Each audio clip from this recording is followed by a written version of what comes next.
recording. Hello, Deborah. Hello, Kimberly. Hi. How are you both? Good. So good. Yeah. Thanks for having us. Oh, absolutely. Deborah, I told Deborah in the green room, welcome to Virtual Warwicks. I'm going to tell you, Kimberly, welcome back to Virtual Warwicks.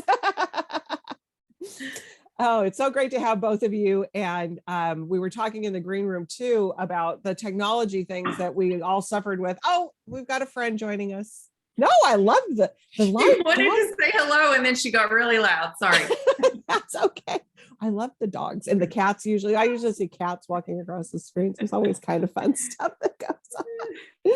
But we're talking about the technology. Everything's working so great now in virtual world. And while we're all starting to slowly come back to live events in person, I still love doing the virtual events because Deborah, where are you calling in tonight? I am in Riverside, Connecticut, about an hour northeast of New York City. Okay. And then Kimberly, where are you calling in from? I am in Atlanta, Georgia. Okay. And Warwicks, I'm actually Carlsbad, but Warwicks is located in La Jolla, California. So we kind of have we kind of have a triangle going a little bit, or an L. We got a little bit of an L going. And so hopefully there are people joining us from in between that across the fly zone there. We have lots of, I always love in the chat because people will say, I'm coming in from Minnesota or Nebraska or wherever. And it's just like so fun to have people joining us from all over. So welcome from wherever you are. Real quick, Deborah and Kimberly are going to chat for about 30 minutes about Deborah's new book, Ruby Falls. So we can't wait to hear about that. And in the chat on Facebook Live, if you're watching this on YouTube later, we're not live with you, but it's going to be a great conversation. So stay with us. But you're live with us on Facebook in the comment section of Facebook. Go ahead and put any questions that you have for Deborah or for Kimberly in there. I'm going to come back on screen in about a half hour or so and feed those questions to them. And in that comment section, I am also going to put in both of their books that you could order from Warwicks. One of the things during the pandemic, I think that people realized is that independent bookstores actually ship books. So Imagine that. Imagine that. It was a really good discovery for a lot of people. We were really happy about it. But if you're in the San Diego area, we'd love for you to come by the store. Lots of other things to look at when you're picking up Deborah and Kimberly's books. So we'd love to have you shopping at the store. So with that, I'm going to introduce these lovely ladies and we'll get off the screen. So Deborah Goodrich Joyce made her debut as an author in 2019 with Finding Mrs. Ford. We had a great conversation about 2019 releases versus post-pandemic versus, so that might be a topic of conversation. Oh, yeah. She was an actress in film and TV for 10 years and is remembered by soap opera fans for her role as Silver Kane, sister of the legendary Erica Kane on All My Children. She later worked as a story editor for Miramax Films and was instrumental in the development of such films as Emma, The Englishman Who Went Up a Hill But Came Down a Mountain, and A Wrinkle in Time. With her husband, she restored and reopened the Avon Film Center, a 1939 landmark in Stamford, Connecticut, which now operates as a not-for-profit dedicated to independent classic foreign and documentary films. And like I said earlier, she's here today to talk to her about her latest book, Ruby Falls. Joining her is Kimberly Belle. There is Ruby Falls. It's such a great cover too. I know. That cover. It is a spot on cover. We're going to talk about it. Good, yeah, because it's a spot on cover.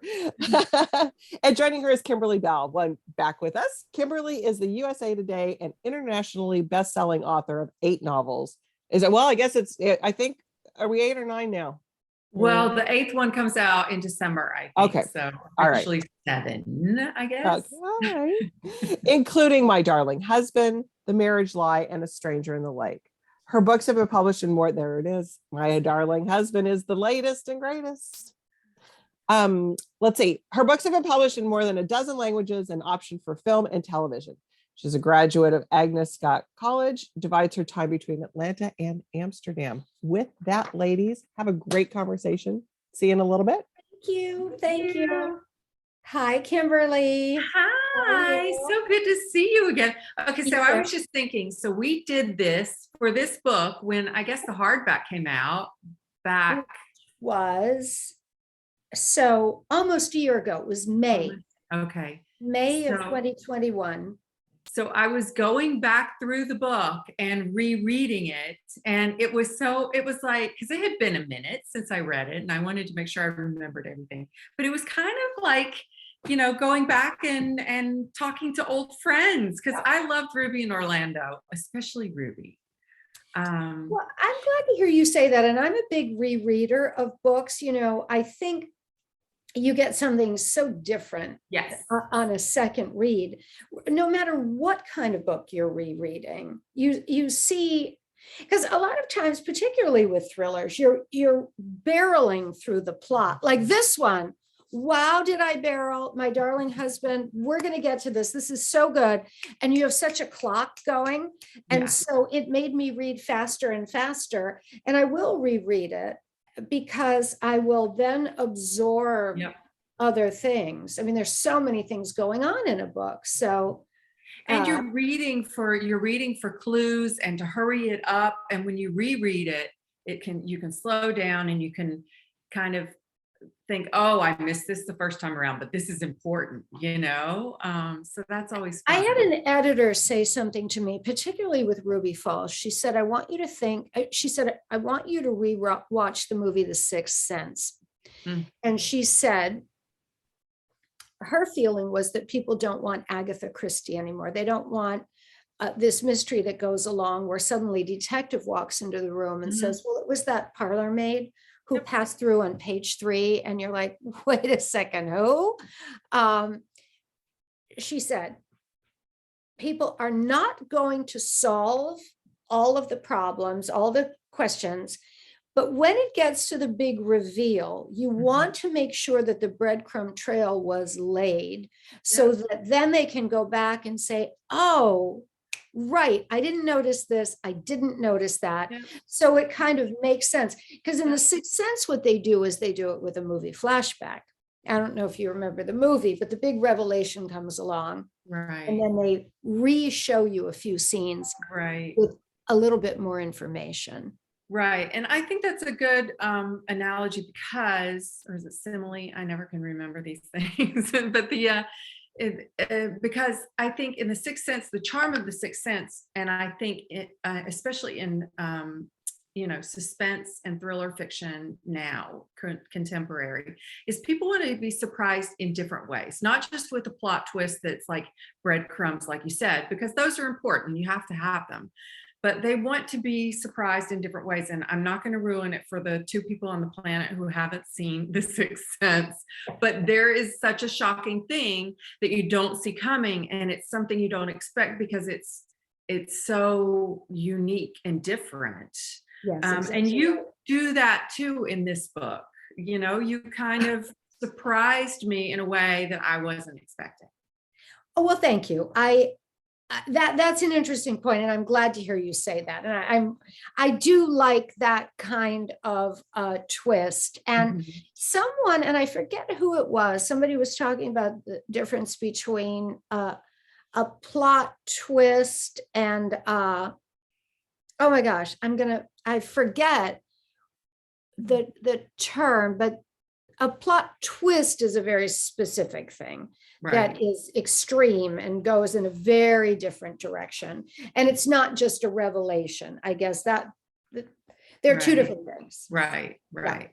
So I know for people who haven't read this book yet, we are talking in very broad, weird terms. So maybe let's go back just a little bit. And why don't you tell everybody what this book is about? Right. So Ruby Falls begins in a cave by that name near Chattanooga, Tennessee, which is very near where you are in Atlanta. My father was from Tennessee, so this is an area I grew up knowing very well. And it begins in 1968 when a little girl by the name of Ruby, so it's very much a double entendre, is taken there by her father. The lights are turned off and a waterfall is falling. She can't tell where it is, and the tour guide is giving her whole speech saying, and the divers have dived down and they've never been able to find the bottom. And this child is petrified because she can't tell where she's standing in proximity to the water. And right before the lights come back on, her father lets go of her hand. And when the lights do come back on, he's gone. And the tour guides, they don't know what to do with her. They can't remember who she came in with. They hold her for a while. They call the police. And the mom connects with the police at the end of the evening. And the mother and the daughter are grounded in Chattanooga, Tennessee for the rest of that summer. Mom's dealing with the search and the Inquisition, and the child is in a state of what we would now call PTSD. 20 years later, she's an actress on a soap opera. She's written out, which means fired. And she kind of takes off for Europe, where she meets a tall, dark, handsome stranger by the name of Orlando Montague, marries him without knowing him. They're in Rome, about to go in the catacombs. She has a huge attack of claustrophobia and realizes she should tell her brand new husband about this thing that happened to her as a child, but she does not. So she begins the marriage with this secret. And the last bit I'll tell you, they move to Los Angeles, find the perfect cottage in the Hollywood Hills. She is cast in a remake of the Hitchcock film based on the Daphne du Maurier book, Rebecca. And life starts to change. Orlando becomes strange, not as nice as he seemed. And the reader's way ahead of the heroine in knowing this whole thing is probably too good to be true. And you start to unravel what is actually going on in this, perfect marriage. So that's what the book is. It's something of a Gothic thriller using the Gothic setup. Yeah. I thought it was very Gothic, and I thought the homage to Rebecca, that was just a really fabulous addition to the story. So where did that part come from? Are you like a huge fan? Is that? I do love the book. I'm not obsessed with it. It's not, I've read it more than once. It's not, if you were to say, what's your sort of go-to book, that wouldn't be it, but I do love it. And I think in books like Rebecca, in Jane Eyre, in The Woman in White, in all of those books, that very traditional Gothic setup, you have this vulnerable woman, you have a man under whose, he's got some sort of power over her, and she, the heroine, you, the reader, can't tell if he's a force for good or evil. Right. So I loved that setup. The other thing I was very attracted to with Rebecca, the first line of the book, last night I dreamt I went to Manderley again. I think it's such a knockout of an opening sentence, because it sets up so much for the reader in one phrase. Whoever is talking, this place is important enough to dream about. This person is not in that place now. You don't know why. And so there's this kind of longing, and maybe something is afoot. And the place, Manderley, which is almost like a character in Rebecca, is a very spooky, coastal, foggy, cliff-ridden Cornish coast. And for me, Los Angeles,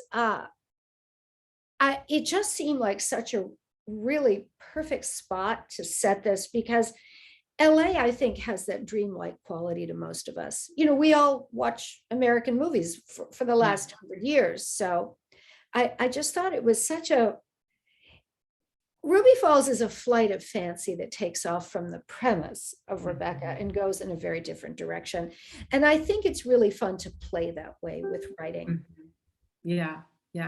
And I think part of what makes the Hollywood setting work so well in this book too is that you didn't set it in right now. It's set in the late 80s, and then Ruby Falls takes place in the 60s, I guess. That's right. And that's a really good point. The book has been optioned by a producer, and someone was asking me, Yay, congrats. Thank you. How would you feel about doing it now? And when Ruby is left by her father and she grows up and ditches her middle name Ruby and goes by Eleanor Russell, she becomes something of a conspiracy theorist. She's really fixated on what happened to her father. And because her middle name is Ruby, because her dad picked her name, she gets these ideas of maybe did it have something to do with the Kennedy assassination? That was the, big conspiracy of the 1960s. And she does research on who could have, if someone grabbed her dad, could it have been, the CIA or the KGB or this thing called the Dixie Mafia, which is a real organized crime group. And I think if you were to put that in the modern era, we all know how far a person can go down a conspiracy rabbit hole these days on the internet. And the book might become something else entirely. It might become, where do you cut that off now? Because she could be constantly on a computer trying to figure those things out. Right. And I remember the last time we talked about this book almost a year ago, I asked you why you had chosen those times, and you answered technology and, cell phones and all the things that, it's harder to whatever happened to Ruby's father. I mean, if he had a cell phone, they would be able to track him. Track that guy.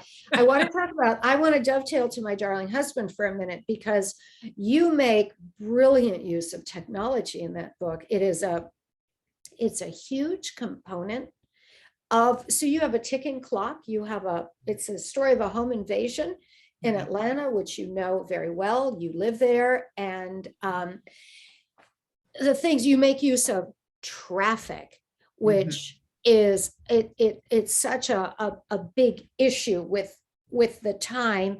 You have it go forward by minutes, and every aspect of technology is used and not forgotten. You go back to it. So what is a person's cell phone situation? What is a family's home alarm, home camera, all that stuff, brilliantly done. Really deftly woven, and return to at just the right moment where you're like, oh, that thing is back. Well, thank you. It was, and I'm not a technical person at all. I don't know, I can do research, but that's kind of really it. And I have some friends who are techies who, can answer my really dumb questions, but that was a difficult part. And I can see why you would be like, well, let's just take that off the table and, try to write. Well, it's like pandemic writing. My next book is set in the pandemic lockdown. And I've heard a lot of writers say, it's 2019 or it's 2024, not going or we there. Just forget all about it, pretend it didn't happen.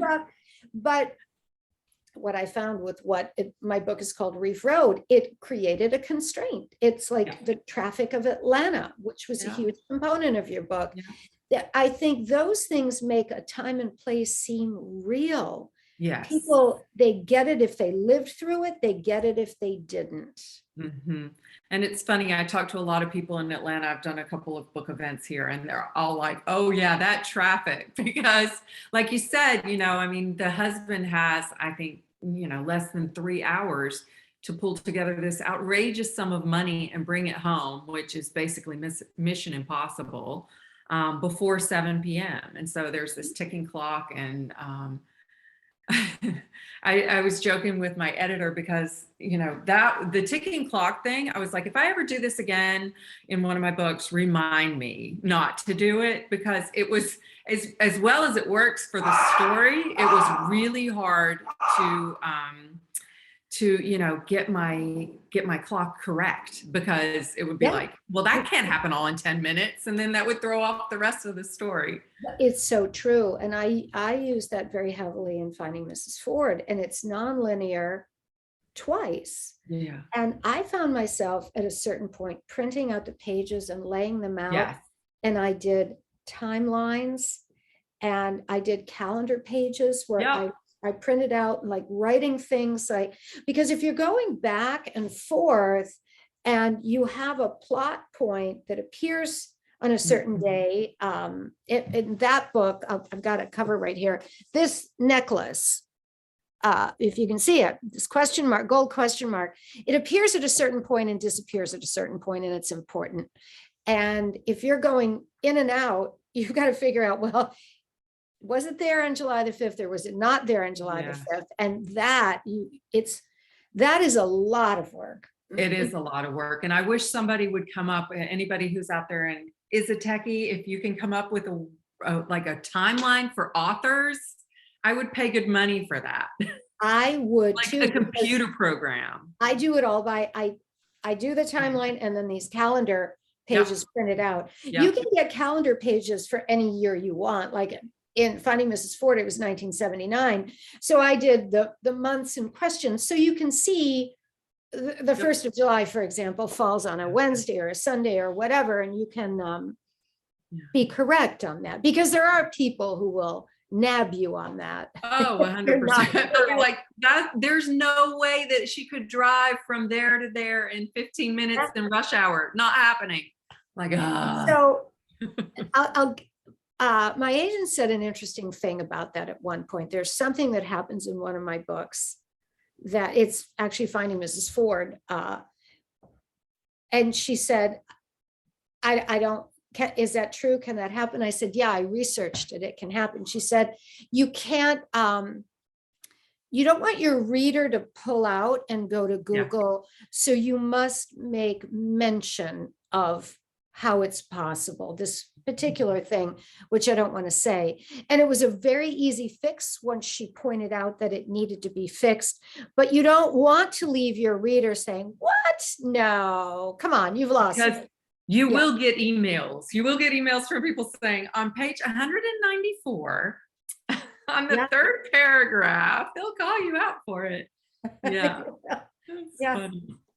Okay, so we were talking about you showed Finding Mrs. Ford, but I wanted to talk about this cover because you have a story for it. I have a great story. So this is, I've got the paperback, which, so this is a photograph, a photographic work of art, I should say, because it's not just a straight photograph, by a photographer named Melanie Wilhide. And she's hugely talented. She has her MFA from Yale. And she was in California preparing for a gallery show, and all of her work was on her computer, and the computer was stolen, and she was in shock. And it took 3 weeks, but the police retrieved the computer, but then she couldn't access her work because the thief had tried to wipe the computer clean. Finally, she was able to get in there. And when she did, her photos looked like this. They're kind of sort of hard to see. It looks sort of sliced, like you can see her mouth is here, but it's also over here. And it kind of repeats this sort of sliced thing here. And she loved it so much, this effect, that she created an entirely new show based on this accident. And this photograph was part of the works that she created afterwards. When the show was done, she dedicated it to the thief, to whatever his name was, with love. Awesome. Was the name of the show. And she's dear friends with a friend of mine who is an artist and a writer and has helped me with all of my book covers. And Becky Ford showed me the work of Melanie Wilhide, and we all agreed that it was so absolutely specifically perfect for Ruby Falls, and I've been very, very pleased with it. Yeah. So you must have a say in your covers. Like, did you have a say in your first book too? I did, and on the third too. I am with a smaller publishing house that distributes through Simon & Schuster. So I've just had a great deal of control over things like that. Yeah. That's been really nice. Because I get an email that's like, here's your cover, hope you love it. Yeah. And so far I have. I mean, I love this. They did a great job, but we didn't really have any sort of conversations about it at all. It was just, here you go. Well, what is interesting, I think, in the publishing world is there's no one size fits all. Yeah. And I think the publishing world is very vast. And for me, it's a learning experience every day. You know, Agreed. just about to publish a third book.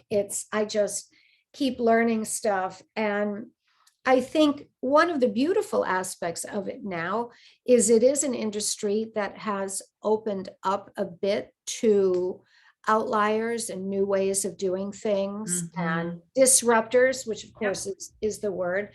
I think the television and movie business has had a harder time with the disruptors.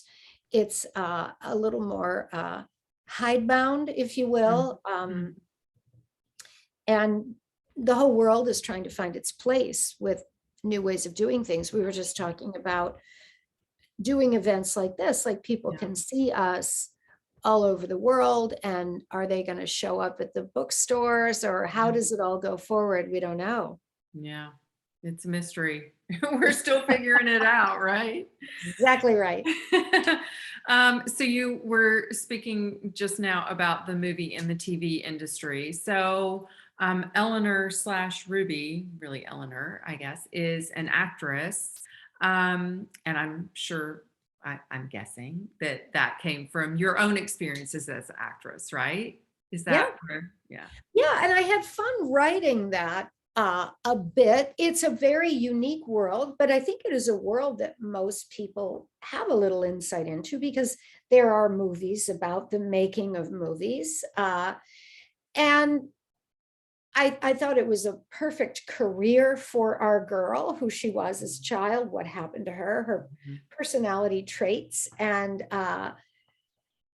it's not really, you know, I love this word meta. And what does it mean, meta? I think it means art that's a little bit self-referential. I think that's kind of the wrap-up definition. So it's a little bit of a meta quality that she is making a movie of Rebecca, and the story refers to Rebecca, and she's trying to sort out her acting life and her personal life. Right. And does that make your experience, that makes it easier to write, or is it harder because you probably know things that you know maybe that we don't know, or that you don't know that we don't know? I mean, is it easier or harder to write? Well, I chose, again, the timing. I said it in the late 80s when she was an actress, which was exactly the time period, the late 80s into the early 90s, to the mid 90s when I was in that industry, because I felt I knew let's go back to technology. I knew there's a moment where I describe her in a walking scene where the DP, the director of photography, is in front of her with a handheld camera belted with weights around his middle and walking backwards. So I know how that's done. I don't know how they do it now. So much is different. I don't think they're shooting in 35 millimeter film, or not very often are they doing that. So I just felt more confident writing those scenes. Yeah. At that time. Right. Yeah. I didn't think about that. I mean, I guess it has changed. It must have changed a lot because the technology has changed. So, yeah, that's fascinating. Very much so. Yeah. So I want to talk a little bit about your process. And I always want to know from every author, are you a plotter or a pantser? And by pantser, we talk about that in the writing world, about, you know, writing by the seat of your pants. So you just sit down and you have maybe a spark of an idea and you just sit down and see where the story takes you, or do you have it plotted out scene by scene, chapter by chapter, and you know your characters and you've got everything, you know, kind of on paper and some pretty graphs and maybe some spreadsheets, and then you start writing, or do you fall somewhere in the middle? I'm primarily a pantser with a few plotter aspects, so probably somewhere in the middle. I'm working on a fourth book now, and it was triggered by an email that came this winter from a person who basically said, "Remember me," and said some specific things. And I didn't planned to receive that email. It got me thinking, and what I started doing in this case is typing not the book, but like, well, what if this, and what if she gets the email, and what if this happened in her life? And I just write that all. So they're not really, it's not an outline. I'm asking myself questions, almost stream of consciousness notes. Like brainstorming, stream of consciousness. Yeah. This is, yeah. Okay. And so I have that. I printed that out. And then I did start writing a bit. And then as I'm writing, I go back to those notes and I handwrite things on it. And then I'll redo the notes a little bit. And then it's kind of a weird back and forth. So I guess that's pantser, really. Yeah. Yeah. Well, it's pantser with a little bit of planning, right? Yeah. And do Question you asking. know, Yeah. sorry? Question asking. They're Okay. all in the form of questions at the beginning. Yeah. And do you know your ending when you go in, or is that a surprise every time? Boy, I think it's a surprise every time. It's a surprise every time. I might have key points that certain things I want to have happen, but then it might take me in another direction. You know, there is a, like when writers say, well, the character led me, it's not like you're demonically possessed and you lose sight of the room you're in and you're suddenly off in some cinematic version of your book. But there is sort of a strong feeling that overtakes you that, oh, that's not quite what she would do. And you feel a deeper understanding of this character you're creating. So very much so. I do kind of see where it goes. Yeah. As a hardcore plotter, that like makes me hyperventilate just thinking about going into a story and not knowing where it's going. Yeah. I'm not saying nothing can change as I'm writing, because, you know, my outlines are very plot specific. And then once, like you said, you get into the weeds of character and you get to know this person and you think, well, that they wouldn't do that. So you do have to, you know, maybe refine and readjust as How much I time write. do you spend plotting, like in weeks or months before you allow yourself to write? I mean, it's usually a couple of months, but that's also with the back and forth with my agent and editor, because they kind of have their fingers in the pot as well. And I want their feedback. But I'll, you know, in order to, you know, to write a book, I first have to pitch them a concept. That's typically 1 or 2 pages. If they say, yes, we like it, then I develop an outline. And then I show it to them and they're like, we like this. Have you thought about this? And we go through a few back and forths before I've written really even the first word. Yeah. Yeah. And I just I like having a Hitchcock was that roadmap. kind of filmmaker. They say Hitchcock, he didn't even have to shoot coverage. So in a movie, in old-fashioned movie making, you know, there's a master shot of you and me in the scene. And then the whole machine is turned to look over my shoulder onto you, and they have to change all the lighting, and then to do a close-up on you. And then the whole machine is turned to do an over the shoulder from you to me, and then a close-up on me. And it takes all day. And they say with Hitchcock, he so knew exactly what camera angles he was going to cut to. It was all completely plotted, that he didn't have to cover every scene with every possibility. Yeah. So it is interesting. That's amazing. Well, I'm not that good because I do write myself into corners even with an outline, but you know, it definitely, for me, it's kind of just like, I don't know, a guarantee that I know I can get to where I need to go. Yeah, I understand that. Yeah, very much so. Yeah. So, so you were talking before about, let me see if I missed a question that I have to ask before I go to this. Yeah, so you were talking before about how you have a book coming out almost. When is that? Tell us about that. January 10th, 2023. Okay. So we are in the, I don't know, now it's like a pregnancy, whatever, it's about 9 months away. You're still in the morning sickness phase.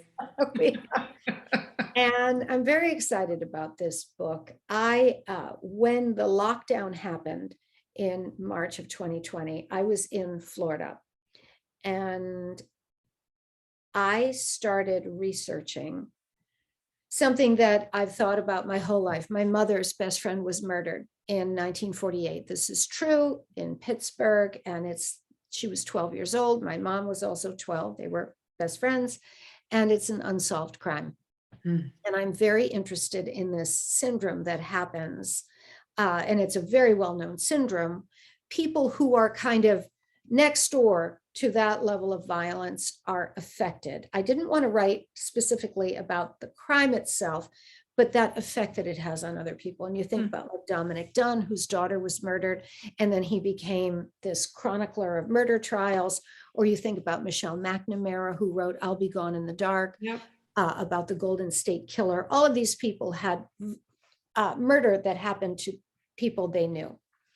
So I actually did a deep dive in research, and there's so much available now on the internet. I was able to get the coroner's report of the real murder. And I don't want to write about that in nonfiction. I'm not interested in writing nonfiction. It gets very much in the weeds of then specificity of factual details. And I was trying to get to this overarching syndrome. So this book that grew out of it's a dual narrative that it's called Reef Road, which is the name of a street in Palm Beach, and it's the name of a surfing beach.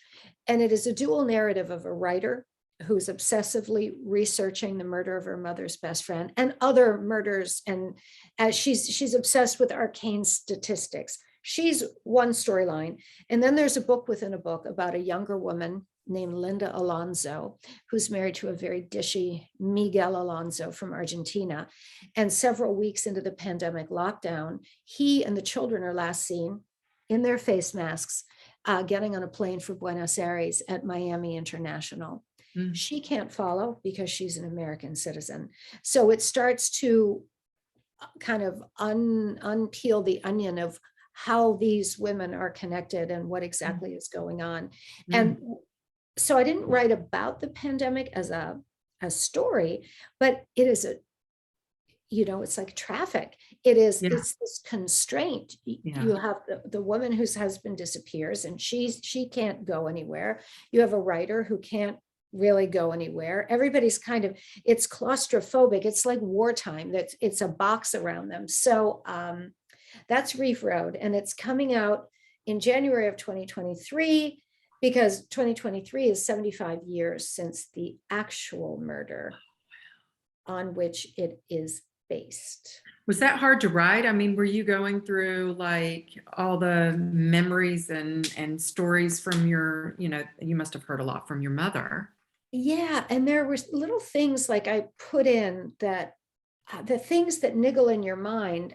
So first of all, I have to say, I've let my mother know that the mother in the book and the writer in the book are less well-adjusted than we are. So it's not you and it's not me. It's just taken from it. So like, yes, funny little things. My mother had always believed her friend was stabbed 36 times. And in everything I read, it was 37 times. And that's something that it sounds so weird, but your head tilts off like, how did my mother think it was 36? And of course, what's the difference between 36 and 37? But it's such a specific detail that, and I refer to it as like hearing a word that you've only ever read, and suddenly you realize, oh, I didn't know how to pronounce that wrong for all my life. Yeah. All my life, I got to really learn that word. That little moment of that. So details like that make their way into the book. Yeah, it was very intense doing that research, and it's tricky. The person that most people believe actually murdered the girl is still alive. Oh. So and not in prison. No. He lives and lives.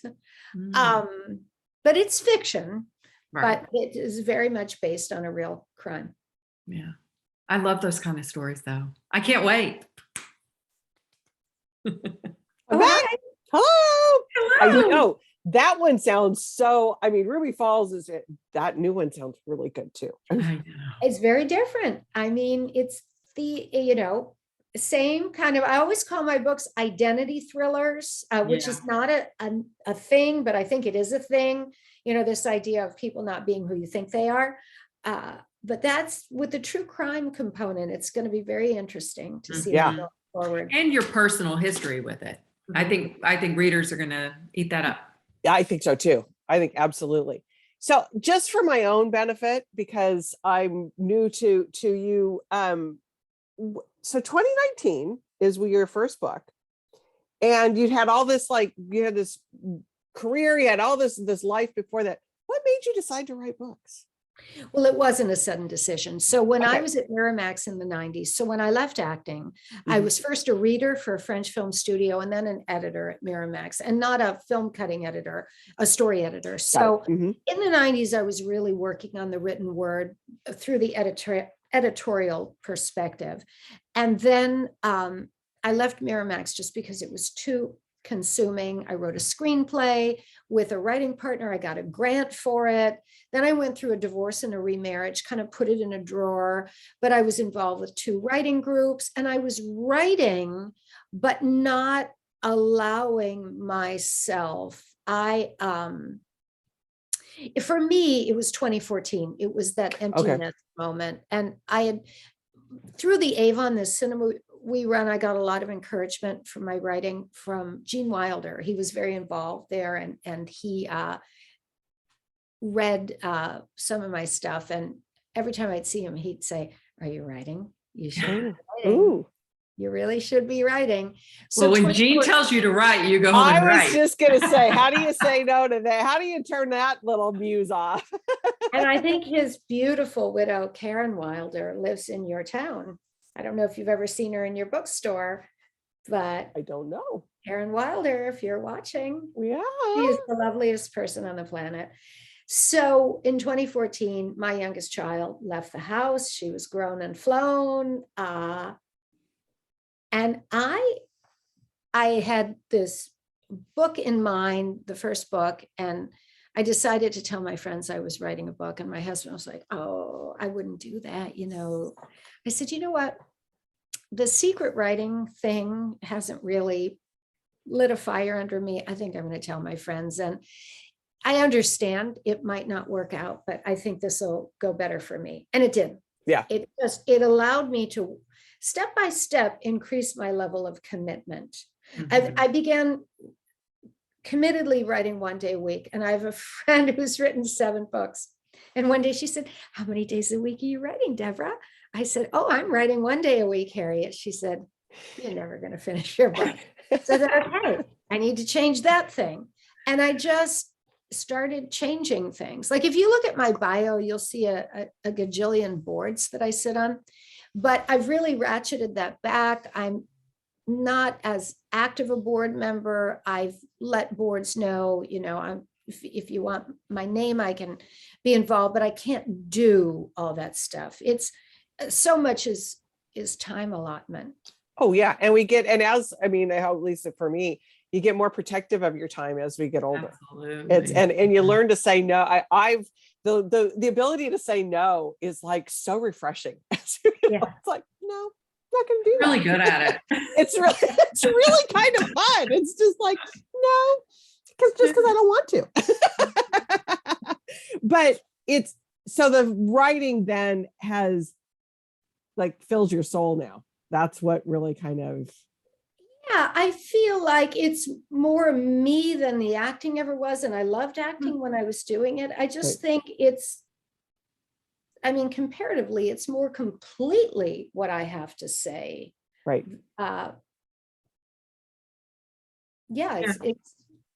It's extraordinarily fulfilling. I mean, Right.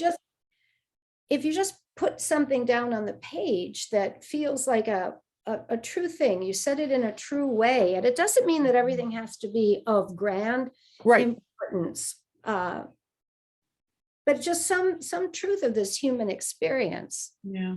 Well, Yeah, as and I mean, it's I your am I'm an, vision too, yeah, right? it's a video. Yes. Yeah. So Yeah. you get to say who your character is Mhm. rather than here's a character, now become that person. Exactly. And you can find your way into anything. I played opposite Mark Harmon, who played Ted Bundy. I played the woman who married Bundy. And that I thought, what the heck? How do I get into her? And my decision at the time was she doesn't believe he did it. Mm-hmm. Doesn't believe it. Just doesn't believe it in the face of all evidence. Yeah. Probably Um, would be the only way that you could probably even play that. And they toned the character down a lot because we did that. And he was on death row and she was alive and she was married to him and they had a daughter together. So the studio was afraid that they might sue. So my character is kind of watered down. You don't see them getting married. The way they got married was crazy. He, at his final murder trial in Florida, when he slaughtered all these sorority sisters, he, among his many mental craziness, he was, I guess, a megalomaniac and decided to defend himself. He believed he was the best person to defend himself. And he researched how to marry someone in a murder trial. I don't know where you get that little factoid, but he put her on the witness stand and out of the clear blue said, will you marry me? And she said, yes. He said, then I do hereby marry you. And that was legal and binding in the state of Florida. And they couldn't use it in the film, which was really too bad because talk about. That would have been wacky fascinating to put that in the scene. film. Oh, that would have been an Could incredible you scene in film. imagine being a juror sitting there? No. I mean, I think you would be just outraged. Unbelievable. Well, yeah. And you'd also be like, who is this woman? Has she lost her mind? And they figured out conception. I guess they had conjugal visits or something, Yeah. but there's a daughter. There's a book right there. It was just in that story. I wonder if she's changed her name. Do you know? I have never researched it. I cannot imagine she wouldn't. Yeah. I can't imagine. I mean, that's unbelievable. as heavy as it gets. And For a person to hold that burden. Yeah, no kidding. To carry that on. Oh my goodness. Kimberly, what was your spot? What sparked you to become a writer? Well, I always loved story. I never, I wasn't one of those kids who thought I want to grow up and be an author, but I always was into books and loved reading them all my life. And, got married, had kids, and, you get swept up in, just the regular, normal, I work a job and I pay the bills kind of stuff. But it was always something that was kind of in the back of my mind, like, I might have a story to tell. I think I would love to write a book. But, like I said, I was so busy with the kids and careers and worked in nonprofit fundraising for years and years.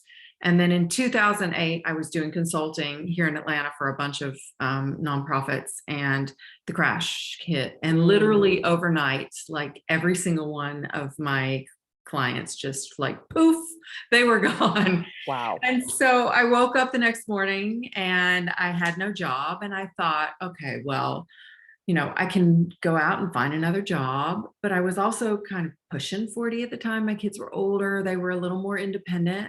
And I thought, well, maybe this is a sign from the universe. Like, do Now's this. the time. Here you go. Now go and do this thing that you always thought you wanted to do. So, and it was kind of like Deborah. It was a secret thing for a really long time, and then I came out of the closet to my husband, and I was like, I'm writing a book. And he was like, what? Where did this come from? I mean, I had just kept it inside for so long.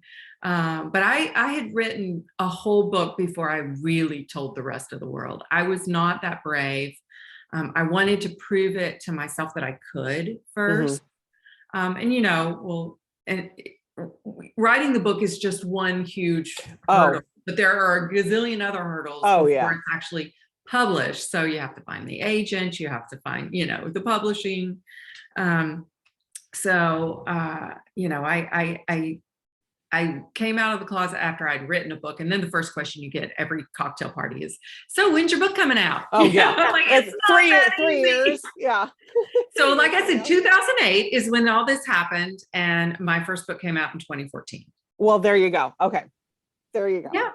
But I'm an avid reader. I mean, I read probably at least 2 books a week kind of thing. And I'm just in awe of every author I meet, because I just think it is tremendous that what you do, both of you, because it is, it's amazing. I am always in awe of authors. I think you're wonderful, and how you put stories together is amazing. So thank you. Thank you for doing that for us readers. But now I can't imagine doing anything else. I love it so much. Yeah. Right. It is. Yeah. Well, and I think one of the things you both said is, as soon as you tell somebody, it's all, you kind of have to do it now. As soon as you put it out there into the world, it's like, oh, now I kind of have to follow held it at least accountable. one time. You're really You held accountable. you have to throw yourself at the risk. You can always fail at anything. And Right. but I think it's a good thing to throw yourself at it and just give it your best. Yeah. Well, and it's something that you can be proud, because, reading is so subjective, subjective, that it's like, you're not going to please every single reader, but it's just like, as long as you're happy with what you're doing, that to me is the most important thing. All right, we're going to wrap up. Kimberly, for people who are watching and they want to follow you, what's the best place to find you? You have a website or something, or do you like a social media platform? I am on all the social medias, and I don't know my handles off the top of my head, but So they go are to your all website? on my website, KimberlyBelleBooks.com, and you can click on the icons and it'll take you straight to my page, whichever social media you love best. Perfect. I love that. And make sure, if you're watching this and you're doing that, follow them. Don't just make sure you follow and buy their books. And Deborah, how about you? Do you have a website that you like to direct people to? I do. It's DeborahGoodrichRoyce.com. And I am on all the socials, most active on Instagram. I do a Friday Reads on Instagram, which is something that has become a huge component of what I do. I talk about other people's books and books I enjoy, and I've talked about Kimberly's work, and that's really fun. And I think I had some fake Instagram me's. No. I think it's Deborah Goodrich Royce Official or something. Okay. Yeah, those fake accounts just There's drive a all of us very crazy. young, dark-haired, voluptuous person under my name. That's not me.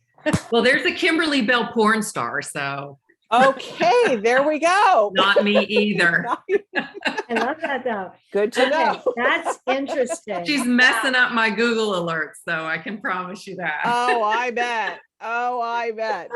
That's pretty funny. That's hilarious. That's really funny. Ladies, this was so much fun. It was so nice meeting both of you. Kimberly, I think I said this last time we hosted you, and Deborah, you ever in La Jolla, San Diego, please come by. Hopefully we'll see you in the store one of these days, and maybe have a live event at some point. So I love that. all right, everyone. Good night. you. Thank you. Bye.